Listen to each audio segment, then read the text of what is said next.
టీచర్లందరినీ మనం ఉపాధ్యాయులు లేదా సూచక గురువులు. తర్వాత ఆచార్యులు. ఆచార్యులు వీరిని బోధక గురువులు అంటారు.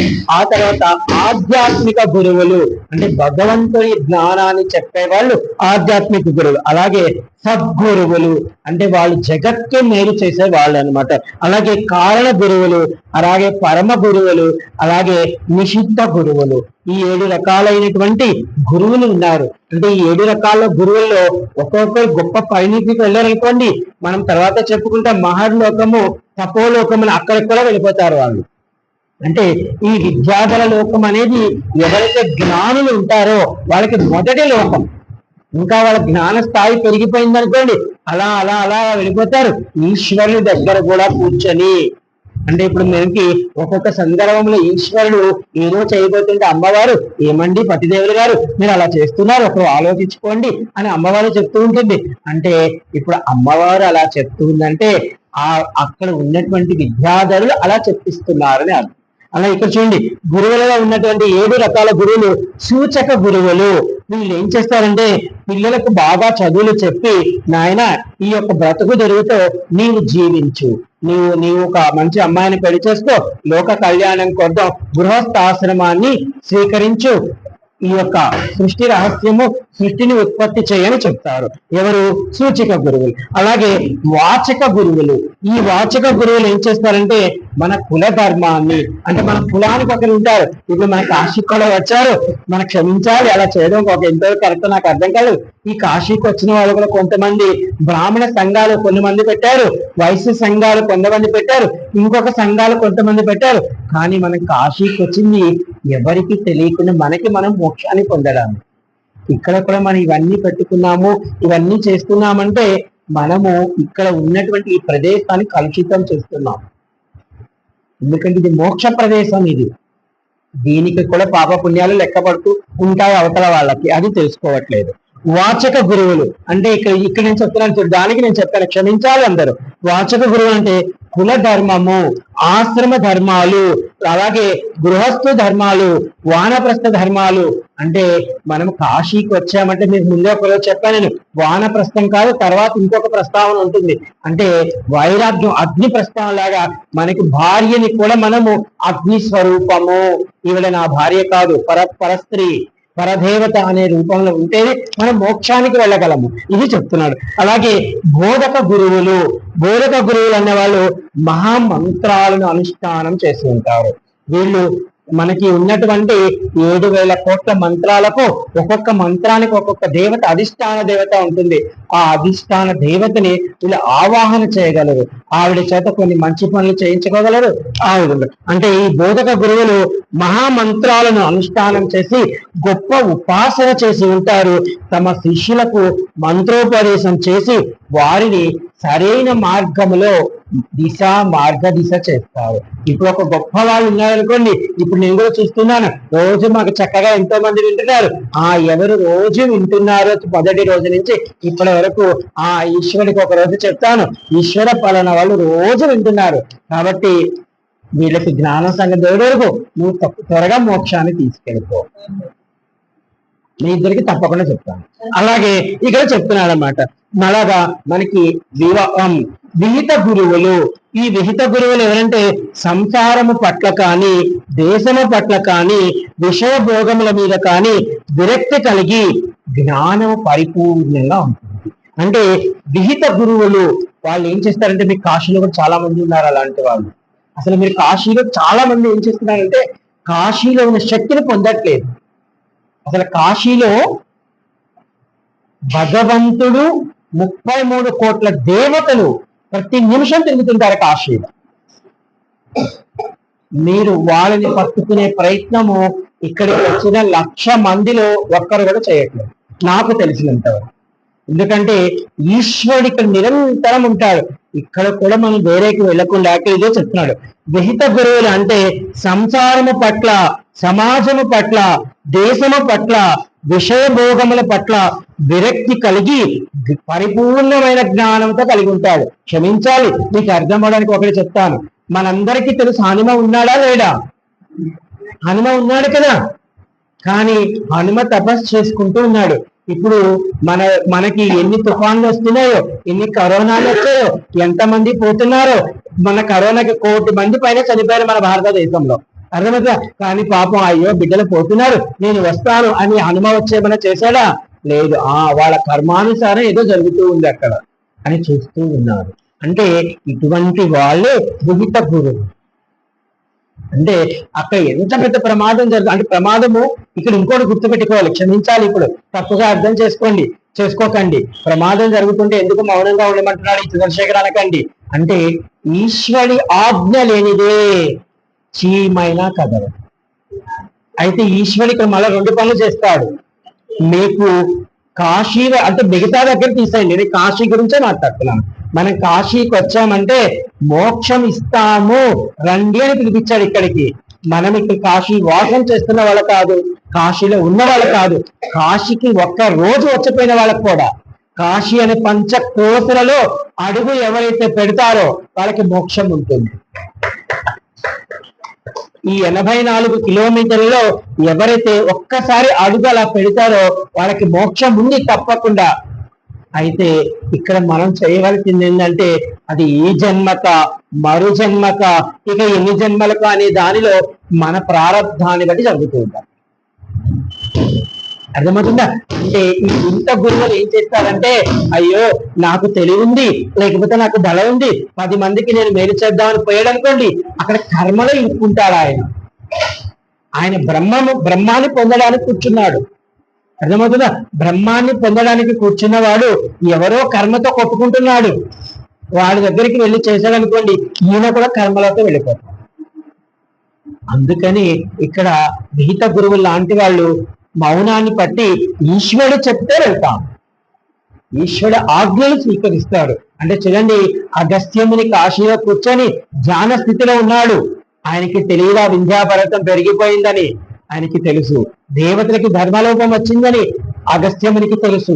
కానీ మౌనంగా కూర్చొని ఈ కాశీలో భార్యతో ఏమీ తెలియని వాడిలాగా మనం వచ్చినట్టుగా ఏదో ఆ పూజ ఈ పూజ చేసుకుంటూ కూర్చున్నాడు. అయితే ఈ దేవతలందరూ బ్రహ్మలోకానికి వెళ్ళాడు.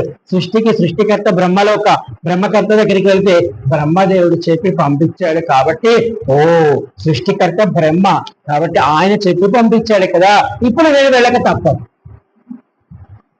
మీకు నేను చెప్పాను కాశీ వదిలిపోవడం ఎంత బాధాకరమో, కానీ బ్రహ్మదేవుడు చెప్పాడు లోక కళ్యాణార్థం కాబట్టి వెళ్ళాలి. బ్రహ్మదేవుడి చెప్పి పంపించింది ఎవరు? విశ్వనాథుడు. అందుకని వెళ్ళాడు. ఇది అన్నమాట. అంతేకాని నేనే వెళ్తానని వెళ్ళకూడదు. కారణ గురువులు. ఈ కారణ గురువులు ఎవరంటే, వీరు చాలా చాలా గొప్పవారు. వారి అనుగ్రహము లేదా ఆశీర్వాదము లేదా స్పర్శ ఉందనుకోండి, శిష్యులు లోకాన్ని వెళ్తారు.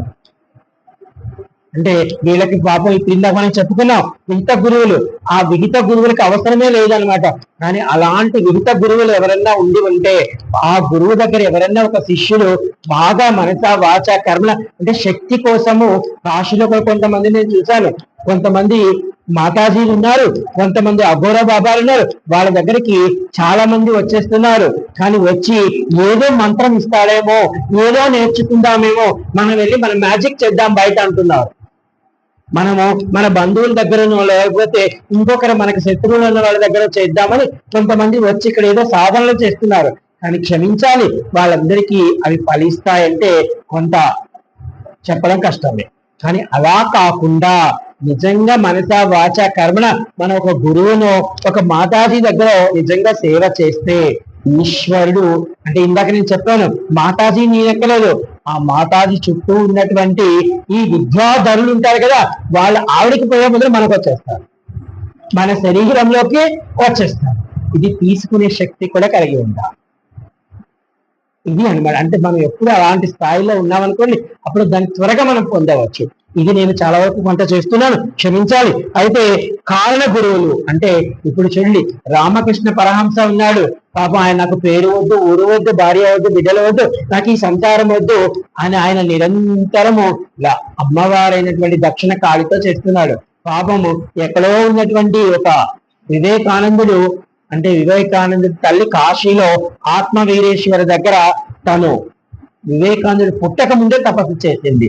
అందుకే అక్కడ వివేకానందుడు ఆవిడకి జన్మనివ్వడం జరిగింది. ఆ వివేకానందుడు పుట్టుకతోనే ఏకసంతాగ్ర, అంటే నేను చాలా చదివాను. అంటే ఏకసంతాగ్రాహి అంటే ఇప్పుడు నేను ఎన్నో చెప్పాను మీకు, మళ్ళా నేను ఏదైనా అడిగాను అనుకోండి ఎవరికి గుర్తుండదు.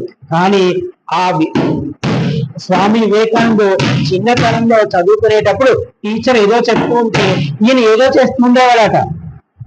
కానీ ఆ టీచర్ లేపి ఏం చెప్పారో చెప్పంటే టీచర్ కంటే కూడా బాగా చెప్పేవాడు. అంటే ఆ వింటున్నది ఒక చెవి అక్కడ వేసి చక్కగా పట్టేసేవాడట.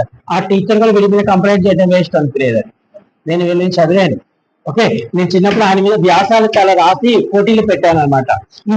అంటే ఈ కారణ గురువులు అంటే చూడండి, ఇప్పుడు సాక్షాత్ అలాంటి వాడు కాబట్టి ఆయన చిన్నతనం నుంచి నేను భగవంతుని చూడాలా అనుకునేవాడు. మనకి ఆత్మ సాక్షాత్కారం అవుతుంది. ఆత్మ వీరేశ్వరి దగ్గర వారి తల్లిగారు అక్కడ పూజ చేశారు కాబట్టి పుట్టుకతోనే ఆ బిడ్డ అయినటువంటి స్వామి వివేకానందుడు ఆత్మ సాక్షాత్కారం కావాలి, ఆత్మోచ్చారం ఎంతో మంది గురువుల దగ్గరికి వెళ్ళాడట. కానీ ఆయన ఎవరి దగ్గరికి వెళ్ళినప్పటికీ ఆయన మనసుకి సంతోషం కలగలేదు. నిజంగా గురువుని పట్టడం కూడా ఇలా పట్టుకోవాలి.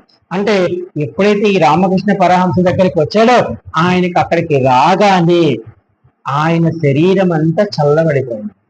అంటే ఇప్పుడు స్వామి వివేకానందుడు ఎన్నో ప్రశ్నలతో ఇదేలా అనుకునేవాడట. ఎప్పుడైతే రామకృష్ణ పరమహంస దగ్గరికి వచ్చాడో ఇక ఆయనకి ప్రశ్నలే లేవట. కోటి ప్రశ్నలు ఉన్నవాడు శూన్యముగా కూర్చున్నాడట. అప్పుడు ఈ యొక్క రామకృష్ణ పరమహంస వీడు శిష్యుడు అనుకొని ఈయన శిష్యరికం తీసుకున్నాడు. మనకి చెప్పాలంటే స్వామి వివేకానంద చదివినట్టు మనకి ఎక్కడైనా కనబడుతుంది, అంటే ఏదో ఈ పుస్తకాలు చదివినట్టు. కానీ రామకృష్ణ పరమహంస ఎక్కడ చదివినట్టు కూడా మనకు తెలియదు. ఆయన పుట్టుకతోనే అమ్మవారి దగ్గర కూర్చున్నాడు అంతే.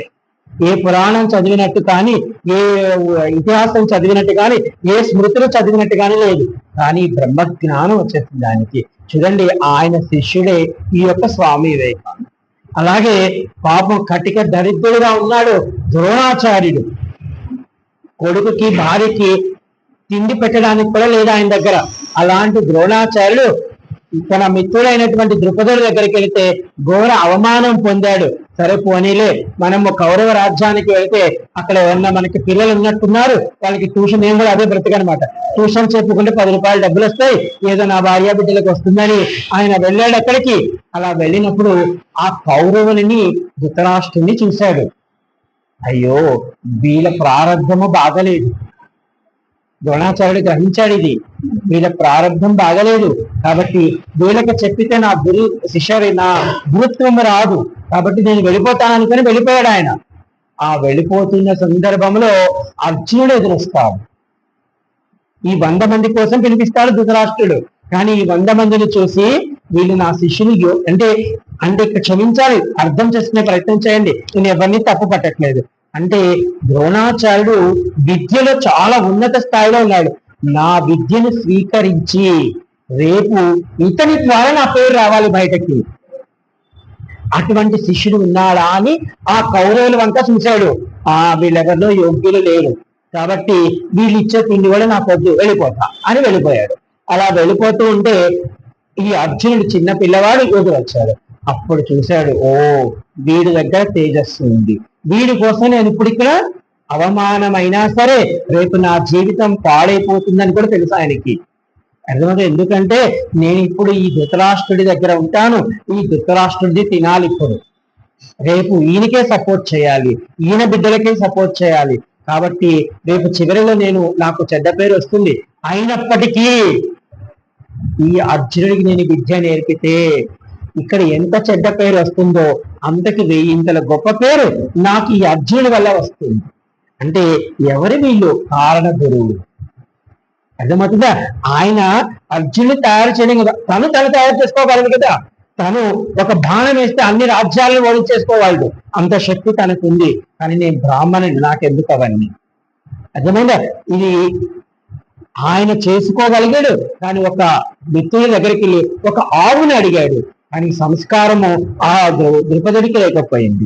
అయితే ఇలాంటివి కారణ గురువులు అనగా జీవ బ్రహ్మైక్యాన్ని బోధిస్తారు. అంటే ఈ కారణ గురువులు ఏం చేస్తారంటే వీళ్ళ జీవితానికి ఇదే చివరి జన్మ, మోక్షము. మనం చూడండి, ఇప్పుడు మహాభారతం అనగానే మనకు గుర్తొచ్చేది ఇద్దరే, ఒకటి కృష్ణుడు, రెండవది అర్జునుడు. ధర్మరాజు కూడా ఎన్నో పర్యాలు చెప్పాడు, నేను పెద్దవాడిని అర్జున, ప్రతిదీ నువ్వు నన్ను అనుసరిస్తావు, కానీ రేపు ఉత్తరోత్తర ధర్మరాజు అని పేరు చెప్పుకునేది 1-2 సార్లు అవ్వచ్చు, నీ పేరే 100 సార్లు చెప్పుకుంటావు, కాబట్టి నాకు ఇష్టమే, నేనేమి తప్పుకోనట్లేదు, నాకు చిన్నవాడైనా నీకు పేరు వచ్చిందని నేనేమి ఫీల్ అవ్వట్లేదు అని చెప్తాను. ఇంకొకటి పరమ గురువులు. మనకి పరమ గురువులు ఎవరంటే జీవాత్మను పరమాత్మలో కలిపేస్తారు.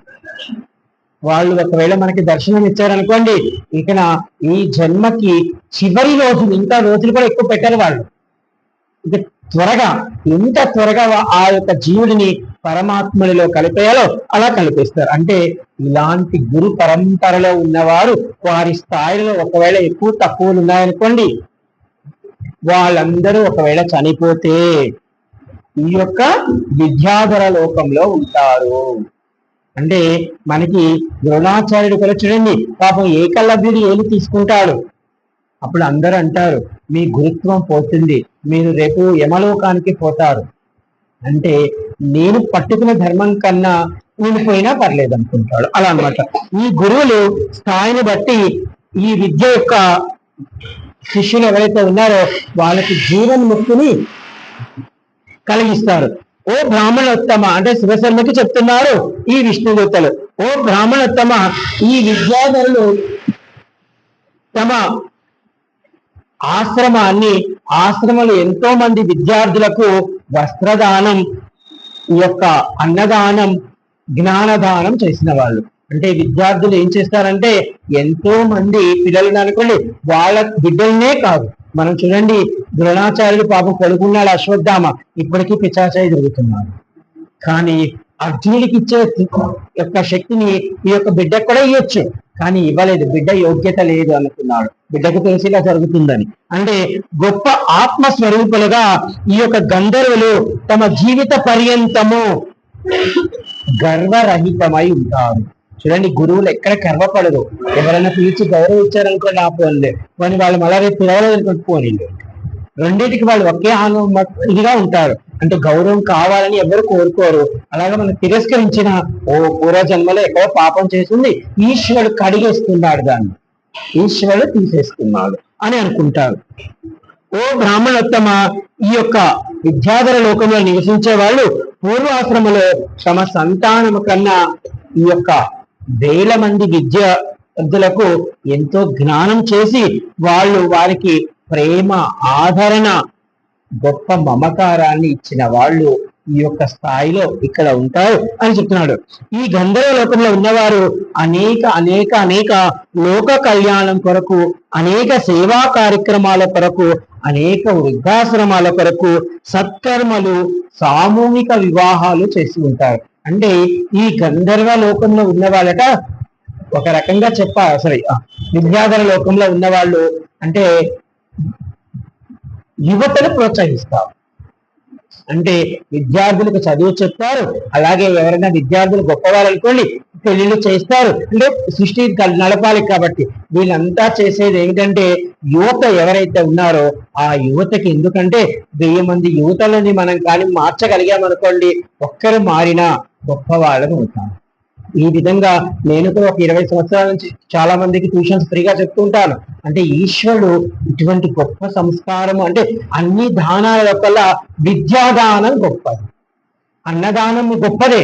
అంటే మీరు బాగా మంచి ఒక 10 రకాల తిండి పెట్టారనుకోండి, కడుపు నిండా తింటాం, ఎంతసేపు ఉంటాయి, ఒక 24 గంటల తర్వాత అది జీర్ణించుకోబోతుంది.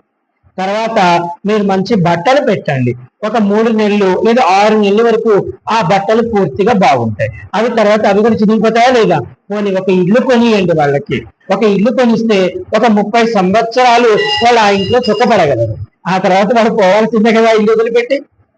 కానీ జ్ఞానం అనేది ఇచ్చారనుకోండి, నిన్న మీకు చెప్పాను, ఒక బ్రాహ్మణోత్తముడు పోతూ ఉంటే ఒక రైతు కలెక్టర్కి ఎంత మర్యాద ఇచ్చాడో అలాగే ఈ యొక్క బ్రాహ్మణోత్తముడికి మర్యాద ఇచ్చాడో చెప్పాను. అంటే చూడండి, ఆ కలెక్టర్కి ఒక నమస్కారం పెట్టాడు, బ్రాహ్మణోత్తముడికి సాష్టాంగ నమస్కారం చేశాడు. కలెక్టర్ గారు అడిగారు, ఏమండి అలా చేశారంటే, ఏమండి ఈ జన్మకి కావాలంటే నాకు ఒక మంచి ఉద్యోగం ఇస్తారు, మీరు మంచి ఉద్యోగం ఇస్తారు, దాంతో నా భార్య బిడ్డల్ని పోషించుకోగలను. కానీ మరు జన్మ ఏమో, మా అమ్మా నాన్న పోయి ఉన్నారు, వాళ్ళ జన్మ వాళ్ళది, లేకపోతే మా ముట్టాత వాళ్ళు పోయి ఉన్నారు, వాళ్ళని ఎవరు ఉద్ధరిస్తారు? అదే ఈ బ్రాహ్మణోత్తముడికి నేను ఒక నమస్కారం పెట్టాను అనుకోండి, ఏమో ఆయన ఆశీర్వాదము, ఆయన యొక్క నోటి వాక్కు, ఏమో మా 7 తరాలు ఉద్ధరింపబడి ఎక్కడికన్నా గొప్ప స్థాయికి వెళ్తారు, లేదా నా బిడ్డలు గొప్ప స్థాయిని పొందుతారు. అంటే మీరు నా ఒక్కరికే చేస్తారు, కానీ ఒక ఉత్తమ బ్రాహ్మణోత్తముడికి నేను ఒక నమస్కారం పెట్టడం వల్ల నాకు ఇంత సద్గతి కలుగుతుంది. ఇది గురువు. బ్రాహ్మణులు కూడా గురువులు, అర్థమవుతుందా? ఎందుకంటే బ్రహ్మదేవుడి నుంచి వస్తాడు. బ్రహ్మదేవుడికి అందరు మనము ముసలి చూపిస్తారు, ఎందుకంటే మీరు ఇందాక అన్నట్టు జ్ఞాన వృద్ధుడు ఆయన, అందరికీ చెప్పేవాడు ఆయన, అందుకే వృద్ధులుగా చూపిస్తారు. అలాగే ఈ శివశర్మకి చెప్తాడు, ఓ శివశర్మ, పూర్వ జన్మలో తమ కోరిక కన్నా విద్యార్థులకు మార్గ దిశ చేసి ఇష్ట దేవతలను ఆరాధించి మహాపుణ్యాన్ని సంపాదించుకొని వీళ్ళు బ్రహ్మజ్ఞానాన్ని పొంది దేవతలకి సహాయపడుతూ ఉంటారు. ఎందుకంటే మనకు కూడా చూడండి, దేవతలు ఎన్నో ఉంటాయి, ఆ యొక్క ఎన్నో లీలలు చేస్తూ ఉంటారు, ఆ లీలలు చేయడానికి వాళ్ళు సహాయపడతారు. విద్యాధరులు దేవతల వలె ఆకాశంలో కానీ శూన్యంలో కానీ విహరిస్తూ ఉంటారు. కానీ మన మాంసనేత్రాలకి చూడలేం. అంటే మీరు చూడవచ్చు, ఎప్పుడో చెప్తాను వినండి. మీరు ఏదో బాగా అనుకుంటున్నారు, నేను ఇప్పుడు వెళ్ళి మా బామ్మగారిని చూసి రావాలి, మా బామ్మగారిని అనుకుంటూ ఉన్నాను అనుకోండి, అప్పుడు ఆవిడే మన దగ్గరకు వచ్చింది అనుకోండి, అంటే మీరు ఇక్కడ అనుకున్నారు, వెంటనే ఆవిడ ఎలా వచ్చిందంటే, మనం నిజంగా పరిపూర్ణమైన మనసుతో అలా అనుకున్నాం అనుకోండి, అప్పుడు తప్పకుండా ఈశ్వరుడు ఆ కార్యం చేస్తాడు. అంటే మీకు ఒక చిన్న అర్థమయ్యేదానికి చెప్తాను. మీకు తెలుసు, నేను మా ధర్మపత్నికి చెప్పాను, పాపం పెద్దావిడ బామ్మగారు పడిపోయారు, ఆ చెయ్యి కొంచెం దెబ్బ జరిగింది, ఒకరోజు మన ఇద్దరం వెళ్ళి పరామర్శిద్దామని చెప్పాను. మా పనిలో మేము బిజీగా ఉన్నాం, ఆ బామ్మగారే రేపు తప్పకుండా మీ ఆవిడని తీసుకురా అని చెప్పారు. అర్థమవుతుందా? ఇది అనుమానం. అంటే మనం ఇక్కడ ఏదైతే అనుకుంటున్నామో అది ఈశ్వరుడు ఏం చేస్తాడంటే, ఆవిడ చెప్పారు కాబట్టి తప్పకుండా ఆవిడ తీసుకొచ్చాను 2వ రోజు. ఇది అనమాట. అంటే ఇక్కడ మనం ఈశ్వరుడు అటు సైడ్ నుంచి చేస్తాడు ఆయన. మనం నిజంగా మనస వాచ కర్మణ భగవంతుడిని నమ్మేమనుకోండి, మాట ఇక్కడ మన మనసులో మన సంకల్పం ఉంటుంది, ఈ సంకల్పము పెదవులు దాటక ముందే మనకి ఆ పని అయిపోతుంది. అంటే మీకు కూడా చాలా జరుగుతూ ఉంటాయి అట్లాంటివి, అంటే అందరికీ జరుగుతాయి, అంటే కొన్ని మంచి విషయాల్లో జరుగుతూ ఉంటాయి. అంటే అలా జరిగింది ఎప్పుడు అంటే, ఈ విద్యార్థులు మీకు సహాయం చేస్తున్నారు అని మీకు గుర్తుపెట్టుకోవడానికి చెప్పారు. అంటే మీ జీవితంలో కూడా ఎప్పుడో ఉంటుంది, ఎప్పుడో ఒక 1000 రూపాయలు కావాలి, మా అన్నగారిని అడిగి తెచ్చుకోవాలని ఎవరో అనుకుంటుంటుంది ఒక స్త్రీమూర్తి. అప్పుడు ఆ అన్నగారే ఇంటికి వచ్చి, ఇదిగోవే కట్న, మొన్న కార్తీక మాసం కదా, ఈ భోజనం కింద ఉంచుకొని అని చెప్పి 2000 ఇచ్చాడు అనుకోండి, అంటే ఈవిడ అనుకుంది, అడగకుండానే ప్రకృతి చేయిస్తుంది మనం. నిజంగా అలాంటి సన్నివేశాలు జరుగుతూ ఉంటే ఆనందమే ఆనందం, పరమానందం. ఇంకా భగవంతుడు మన పక్కన ఉన్నారు, ఇదే ఆనందం, ఇది బ్రహ్మానందం. ఇలా ఉండాలన్నమాట. అంటే విద్యాధరులు గొప్ప అందమైన వాళ్ళట. అంటే ఒక రకంగా అందమైన వాళ్ళంటే చూడండి, ఇప్పుడు మనం అనుకున్నాము, ఇప్పుడు ఒక చెల్లి గారు ఈ విధంగా మా అన్నగారి దగ్గరికి పోతాను, మా అన్నగారి దగ్గర నేను ఏదో అడిగి తెచ్చుకుందాం అనుకుంటుంటే అన్నగారే చక్కగా వచ్చారనుకోండి, అప్పుడు ఆవిడ ఇంతకు ముందు చూసిన అన్నగారి కన్నా ఇప్పుడు చూసే అన్నగారి అందం చాలా గొప్పగా కనబడుతుంది. అవునా కదా?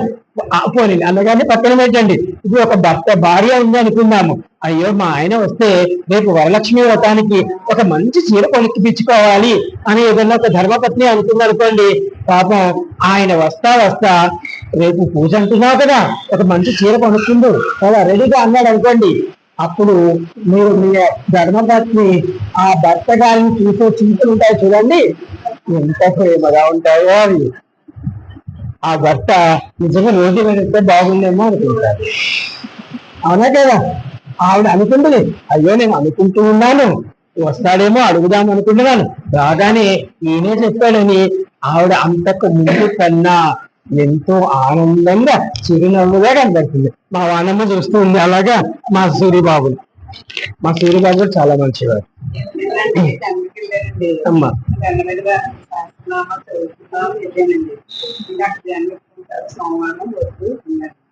విద్యాధరులు గొప్ప శక్తివంతులు, సంగీతకారులు, నాట్యకారులు. అంటే ఇక్కడ క్షమించాలి, ఇక్కడ విద్యాధరులు గొప్ప శక్తివంతులు, సంగీతకారులు, నాట్యకారులు. అంటే ఇక్కడ చూడండి, ఇప్పుడు ఒకవేళ ఆ ఒక ధర్మపత్ని దగ్గరకు వచ్చి నువ్వు రేపు వరలక్ష్మి వ్రతం అంటున్నావు కదా, ఒక మంచి చీర, పట్టు చీర కొనిస్తాను నీకు అని ఆ యొక్క భర్త గారు చెప్పారనుకోండి, ఆ ధర్మపత్ని చక్కగా కాఫీ పెట్టుకొని ఎంత వయ్యారంగా నడుచుకుంటూ, ఇవ్వండి మీకోసం చక్కగా నేను అదేంటి ఆ కాఫీ చేశాను, బ్రూ కాఫీ కాదు, ఏదో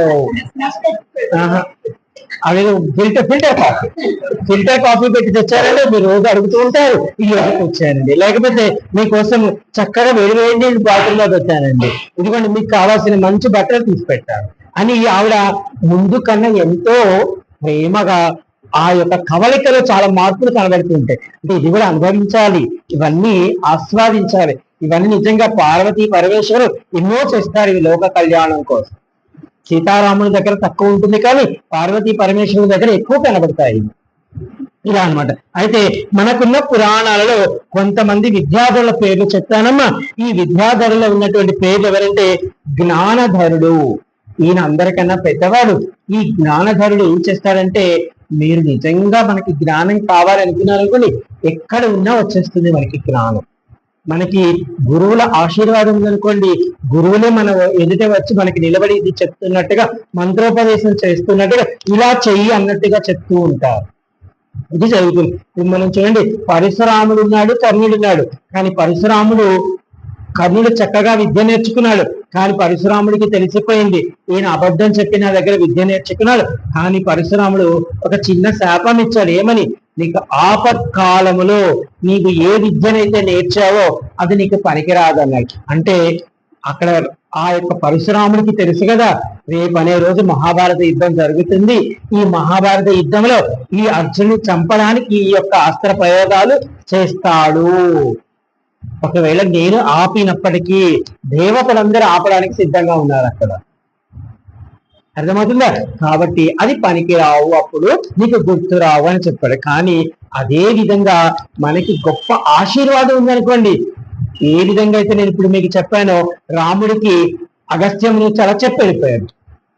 రాముడు వనవాసానికి 14 ఏళ్ళు వెళుతూ ఉంటే ఎన్ని కష్టాలు ఎదురవుతాయో, ఎన్ని ఎదురవుతాయి వాళ్ళకి. లేదా అన్ని చదువుతూ ఉంటే ఒక్కొక్క గురువు వస్తాడు, ఇది ఇలా చేస్తే పోతుంది రామా, నువ్వు దిద్దుగులు పడకుంటారు. అప్పుడు రాముడు అడుగుతాడు ఒక గురువు గారిని, ఏమిటండి నాకు ఏదైనా కష్టం వచ్చినప్పుడు ఎవరొక గురువులు వచ్చి నాకు సహాయం చేస్తారు అంటే రాముడు పాపం తెలియదు, ఆయనకి తెలుసు ఏమని, నేను విష్ణుమూర్తిని కదా అని కాకుండా నేను ఒక మానవుడిని, నేను దశరథ కొడుకుని, ఇలా నాకు అందరూ వచ్చి సహాయం చేస్తున్నారే ఏమిటంటే, అప్పుడు ఆ గురువు గారు చెప్తారు, రామా నువ్వెవరో తర్వాత చెప్తారే గాని నీకు ఎప్పుడు ఏ ఆపద వచ్చినా నిన్ను రక్షించుకోవడానికి ఎవరో ఒకరు వస్తారు. ఇది అక్కడ ఉన్నటువంటి ఇది. ఎందుకంటే ఆయన పుట్టుకే లోక కళ్యాణం కోసం వచ్చింది. కాబట్టి ఎవరెవరైతే ఈ విద్యాధరులు ఉన్నారో, ఎవరెవరైతే ఈ జ్ఞానాన్ని మోస్తున్నారో వాళ్ళందరూ అక్కడ జ్ఞాన స్వరూపం, సాక్షాత్ భగవంత స్వరూపం. ఆ స్వరూపం కష్టపడుతుంటే వీళ్ళందరూ చూస్తూ ఊరుకుంటారా? ఇది అన్నమాట. అంటే జ్ఞానధరుడు, అలాగే జ్ఞాన సాగరుడు, అంటే జ్ఞానం అవలీలగా వచ్చేస్తూ ఉంటుంది వాళ్ళకి. అలాగే విద్యానందుడు, విద్యాప్రభుడు, విద్యావతి, విద్యాధరి, విద్యాధర, విద్యా విహారి, అలాగే విద్యానంద, విద్యానందిని. అంటే వీళ్ళు చాలా మంది, వీళ్ళందరికీ విద్య అనే పేరే వస్తుంది. విద్య అంటే జ్ఞానాన్ని వీళ్ళు మోస్తూ ఉంటారు. మీరు కూడా మన కాశీలో ఒకవేళ మీరు ఆ స్థాయికి వెళ్ళాలనుకుంటే మీరు కూర్చున్న దగ్గరనే సమస్త జ్ఞానం మన దగ్గరికి రాగలదు. ఆ స్థాయి ముందు మనం వెళ్ళాలి, అలా వెళ్ళగలం. అలాగే విద్యానంద, విద్యానంది, వీళ్ళిద్దరు భార్యాభర్తలు. వీళ్ళిద్దరు ఏం చేస్తారో వినండి. గొప్ప సూక్ష్మ జ్ఞానాన్ని సందర్భాన్ని బట్టి, సమయాన్ని బట్టి, కష్టాన్ని బట్టి జ్ఞానం వచ్చే పరిపూర్ణమైన ఆనందాన్ని ఇస్తారట. అంటే వీళ్ళిద్దరు ఏం చేస్తారంటే, ఎక్కడో ఒక 100 మంది ఉన్నారు, అక్కడ ఒక దంపతులు ఉన్నారనుకుందాం. ఇందాక మనం చెప్పినట్టు మా వాణియమ్మ చెప్పినప్పుడు అట్లా అక్కడ ఏదో ఒక సమస్య వచ్చింది అనుకోండి, ఆ సమస్యని అక్కడ ఏదో ఒక విధంగా పరిష్కారం చేస్తారు వాళ్ళు. ఇది అనమాట. అలాగే విద్యా విహారి వీళ్ళు ఏం చేస్తారంటే తమకున్న అమిత జ్ఞానముతో ఒక్కసారిగా అక్కడ ఉన్న వాళ్ళందరినీ ఉద్ధరిస్తారు. ఇందాక చేసిన వాళ్ళు ఒక జంటను ఉద్ధరిస్తారు. ఇప్పుడు విద్యా విహారి అంటే ఇప్పుడు మనమే ఉన్నాం అనుకుందాం అనుకోండి, నేనే యాత్రకి తీసుకోబోతున్నాను, 3 గంటలకు మీకు అందరికీ విశ్వనాథుని స్పర్శ చేయిస్తాను రాందని తీసుకోబోతున్నాను అనుకోండి, ఒక 40 మందిని తీసుకెళ్తున్నాను. అక్కడ ఎవరో ఒకరు వచ్చి ఏమండి మీ యొక్క మీరు పోతున్నారు, ఏదో గుడి మూసేశారు, ఇప్పుడు జనాల వల్ల ఆ యొక్క స్పర్శ ఆపేశారు అని చెప్పారు అనుకోండి, అప్పుడు నిజంగా అయ్యో ఎప్పుడు తీసుకెళ్ళలేదు వీళ్ళని, ఈ రోజు నేను తీసుకెళ్తున్నాను, ఈశ్వర ఇలా ఎందుకు చేశావు అని వీళ్ళొక్క నమస్కారం ఈశ్వరికి పెట్టారనుకోండి, మళ్ళా వీళ్ళొక్క 2 అడుగులు వెనక్కి వేయగానే నిజంగా ఈశ్వరుడు ఎవరినో పంపిస్తాడు. అయ్యో నా బిడ్డ ఎవరినో తీసుకొచ్చాడు కాబట్టి వాళ్ళందరిని ఆపేస్తే ముందు రోజులకి స్పర్శ చేయిస్తారు.